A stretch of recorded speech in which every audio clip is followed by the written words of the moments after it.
Students, তোমাদের সবাইকে Surajit Manna creations চ্যানেলের পক্ষ থেকে সুস্বাগতম। আশা করি তোমরা সকলে ভালো আছো। আমি তোমাদের জন্য এই ভিডিওটিতে অষ্টম শ্রেণীর ভূগোলের চতুর্থ অধ্যায় চাপ বলয় ও বায়ু প্রবাহ থেকে একটি লং প্রশ্ন অর্থাৎ 5 নম্বরের প্রশ্নের উত্তরের সমাধান করছি। প্রশ্নটি হচ্ছে সমুদ্র বায়ু ও স্থলবায়ুর উৎপত্তি চিত্রসহ ব্যাখ্যা করো। তার আগে তোমাদের কাছে অনুরোধ, তোমরা ভিডিওটি পুরোটা দেখো এবং ভিডিওটি কেমন লাগলো কমেন্ট করে জানিও, একটা লাইক দাও এবং ভিডিওটি একই ক্লাসে বন্ধু বান্ধবীদের মধ্যে শেয়ার করে এই প্রশ্ন উত্তরটি তাদের জানাতে সাহায্য করো।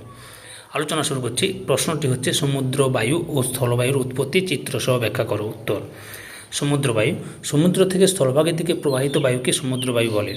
উৎপত্তি: দিনের বেলা সূর্যের তাপে স্থলভাগ জলভাগের তুলনায় দ্রুত উষ্ণ হয়ে ওঠে। তখন স্থলভাগের বায়ু উষ্ণ প্রসারিত ও হালকা হয়ে উপরে উঠে গেলে নিম্নচাপ সৃষ্টি হয়। অপরদিকে সমুদ্রের জল স্থলভাগের তুলনায় শীতল হয়, সেখানে উচ্চচাপ বিরাজ করে।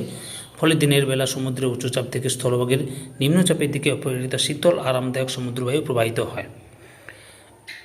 এই ছবিটি আঁকবে বা তোমাদের বইতে যে ছবিটি রয়েছে সেই ছবিটিও প্র্যাকটিস করতে পারো। গতি: সূর্য ওঠার কিছু সময় পর থেকে এই বায়ু বইতে শুরু করে এবং বিকেল ও সন্ধ্যের দিকে এর গতিবেগ বেড়ে যায়। বিকেলে এই বায়ুর গতিবেগ ঘন্টায় 15 থেকে 25 কিমি পর্যন্ত হয়। কলকাতা, দীঘা, পুরীতে গ্রীষ্মকালের সন্ধ্যেবেলায় সমুদ্র বায়ুর প্রভাবে আরাম বোধ হয়। স্থলবায়ু: স্থলভাগ থেকে সমুদ্রের দিকে প্রবাহিত বায়ুকে স্থলবায়ু বলে।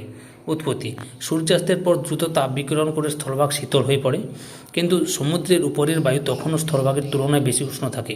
তাই রাতে স্থলভাগের উপর উচ্চচাপ ও জলভাগের উপর নিম্নচাপ সৃষ্টি হয়।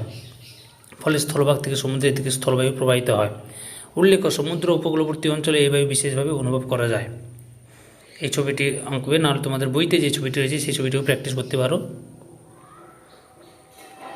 গতিবেগ: ভোরবেলা এই বায়ুর গতিবেগ বেড়ে যায়।